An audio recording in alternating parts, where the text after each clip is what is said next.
심리학의 대상관계 이론은 2002년 월드컵에서 네덜란드 히딩크 감독이 이끄는 한국 축구대표팀의 성공을 설명합니다. 스포츠의 세계는 종종 신체적 기량, 기술 및 전략의 렌즈를 통해 볼 수 있습니다. 그러나 많은 사람들이 스포츠 성공에 숨겨진 측면, 즉 효과적인 코칭의 심리학을 간과합니다. 네덜란드 히딩크 감독의 지휘 아래 한국 축구대표팀이 월드컵 4강에 오른 놀라운 여정은 대상관계론의 원리가 성공에 얼마나 중추적인 역할을 했는지를 보여주는 대표적인 사례입니다. 1. 역사적 업적. 한국이 세계적인 스타 선수가 없는 월드컵에서 처음으로 4위를 차지한 역사적인 업적은 일부 비평가들에게 의문을 제기합니다. 홈그라운드의 이점 때문이라고 보는 사람도 있지만 공동 개최국인 일본이 같은 수준의 성공을 거두지 못했다는 사실은 더 많은 것이 작용하고 있음을 시사합니다. 이 성과는 실로 역사적이었으며 한국의 성공에 기여한 요인은 단순히 어디서 개최하였다는 사실 외에도 존재한다는 것을 보여주었습니다. 이는 히딩크 코치의 리더십의 심리적 측면을 더 깊이 탐구할 수 있는 발판을 마련했습니다. 2. 정서적 지원 및 성과 극대화. 히딩크 감독의 코칭 스타일은 확연히 달랐습니다. 그는 각 팀원에게 정서적 지원을 제공하고 그들이 긴장을 풀고 최선을 다할 수 있는 환경을 조성하는 데 중점을 두었습니다. 이 접근법은 한국팀이 포르투갈, 이탈리아, 독일과 같은 상위권 팀들을 두려움 없이 연달아 꺾으면서 게임 체인저가 되었습니다. 히딩크 감독이 정서적 지원을 강조한 것은 단순한 전술과 전략을 넘어섰습니다. 이는 선수들이 가치 있고 자신감을 느낄 수 있는 팀 내 독특한 분위기를 조성했습니다. 이러한 심리적 부양으로 그들은 만만치 않은 상대를 상대로도 최고의 경기력을 발휘할 수 있었습니다. 3. 정서적 지원의 힘. 상담과 코칭에서 정서적 지원은 개인이 행동을 바꾸도록 동기를 부여하는 데 매우 중요합니다.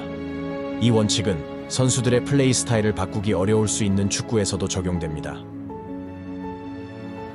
특정 기술과 전략보다 히딩크 코치의 정서적 지원이 더 큰 영향을 미쳤습니다. 정서적 지원의 개념은 아무리 강조해도 지나치지 않습니다. 여기에는 신뢰를 구축하고 긍정적이고 지원적인 환경을 조성하고 플레이어에게 자신감을 심어주는 것이 포함됩니다. 코칭의 이러한 심리적 측면은 정치적 인맥과 적자 생존을 위한 경쟁을 강조하는 한국 스포츠 문화에서 종종 간과됩니다. 그러나 플레이어의 경기력과 행동에 큰 영향을 미칠 수 있습니다. 4. 팀워크와 리더십. 축구에서 팀워크는 각 구성원이 적극적으로 참여하려는 의지에 달려 있습니다.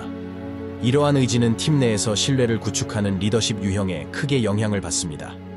형제자매가 공평하고 평등한 부모의 지원 아래 더 잘 협력하듯이 히딩크 코치는 관계를 통해 선수 개개인을 양육했습니다.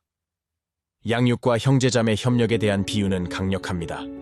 히딩크 코치의 리더십 스타일은 팀 내에서 공정성과 평등감을 조성하여 팀워크를 촉진했습니다.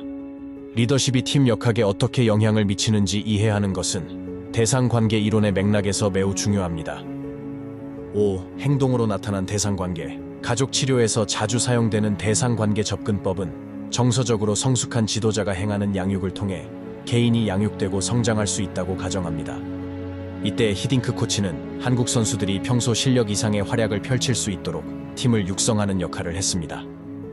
대상관계 접근법은 일반적으로 상담이나 치료 환경에 적용되지만 스포츠 코칭에 적용하는 것은 독특하고 매력적인 예입니다. 히딩크 코치는 개인 또는 가족 치료에서 치료사의 역할을 반영하여 효과적으로 선수들의 정서적 지원과 성장의 인물이 되었습니다. 6. 개발 초기 단계. 대상관계 접근법은 팀과 사회적 맥락 내에서 개인의 기능과 적응에 있어 초기 발달 과정의 중요성을 강조합니다. 히딩크 코치는 개인과 팀 치료의 가교 역할을 했습니다. 선수 경력의 초기 발달 단계는 경기 스타일, 태도 및 팀 내에서의 역할과 능력을 형성합니다. 히딩크 코치는 이러한 단계에 대한 이해를 통해 선수들과 더 깊이 소통할 수 있었고 선수들의 고유한 요구와 발전 궤적을 다룰 수 있었습니다. 7. 대상의 중요성. 이 경우 히딩크 감독은 선수 개개인이 공감할 수 있는 캐릭터를 구현했어야 했을 것입니다. 깊은 정서적 연결을 형성하고 공감과 개인적 성장을 촉진해야 합니다. 대상으로서의 코치는 팀에서 뛰는 동안 선수들의 삶에서 중심적인 인물이 되어야 합니다. 히딩크 코치는 각 선수와 관계를 맺고 그들의 강점, 약점, 감정적 유발 요인을 이해하는 능력을 통해 성공에 도움이 되는 육성 환경을 조성할 수 있었습니다. 8. 무의식적 숙달. 히딩크 감독은 자신이 이 역할을 하고 있다는 것을 의식적으로 알고 있었을까요? 아닐지도 모르지만 그의 코칭 스타일은 선진 문화에서 자란 그의 성장과 그 자신의 성격에 의해 형성되었을 수 있습니다. 어쨌든 코치에게 정보를 제공하고 교육을 받으면 동일한 코칭 스타일을 다른 팀에 적용할 수 있습니다. 대상관계 이론에 뿌리를 둔 히딩크 감독의 코칭 스타일은 그의 문화적, 성격적 배경 때문에 자연적으로 생성되었거나 직관적이었을 것입니다. 그러나 여기서 중요한 점은 이 코칭 스타일을 의도적으로 배우고 적용할 수 있다는 것입니다. 특정 개인에 국한되지 않고 원칙을 이해하고 구현하려는 모든 상담사, 부모, 코치에게 유용할 수 있다는 것입니다. 9. 국경과 분야를 초월한 성공. 히딩크 한국 대표팀 감독에게 부코치로서 보고 배운 박항서 감독은 이후 베트남 대표팀에도 비슷한 원칙을 적용해 괄목할 만한 성공을 거두었습니다. 그의 업적은 이러한 코칭 스타일의 효과를 더욱 강조합니다. 베트남 대표팀에서 박항서 감독의 성공은 대상관계 기반 코칭 접근법의 이전 가능성을 보여주는 증거입니다. 이는 이러한 심리적 원칙이 특정 문화나 팀에 국한되지 않고 다른 곳에서도 효과적으로 적용되고 구현될 수 있음을 보여줍니다. 10. 경험과 실습을 통한 학습. 대상의 역할을 효과적으로 수행하는 것은 대상관계 치료의 견습생과 마찬가지로 직접적인 경험과 연습, 그리고 관찰을 통해 가장 잘 배울 수 있습니다. 이것은 다른 상담이나 코칭 방법에서 볼 수 있는 단순히 생각이나 행동의 교정, 지시 또는 정보 전달과 대조됩니다. 대상관계 이론은 학습의 직접 관찰, 연습 및 경험적 측면을 강조합니다. 환자들을 치료하는 의사나 치료사와 마찬가지로 코치나 부모들도 대상관계의 대상으로서의 역할을 배움으로써 여러 자녀들이나 선수들의 최대한의 성장과 팀워크를 도와주는 일에 훨씬 더 효과적이 될 수 있습니다.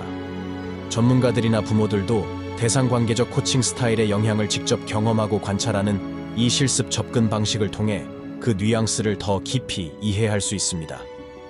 결론적으로 우리는 대상관계적 접근법이 네덜란드 히딩크 감독의 리더십 아래 한국 축구 대표팀의 성공에 어떤 영향을 미쳤는지에 대한 포괄적인 관점을 얻게 되었습니다. 자녀나 환자, 그리고 선수들의 초기 발달 단계부터 코칭 스타일의 이전 가능성에 이르기까지 대상관계 접근법은 특히 변화가 힘든 상대를 대상으로 한 스포츠 코칭, 자녀 양육, 개인 상담 등에서 놀랄만한 성취를 이룰 수 있는 매우 탁월한 방법을 제공합니다.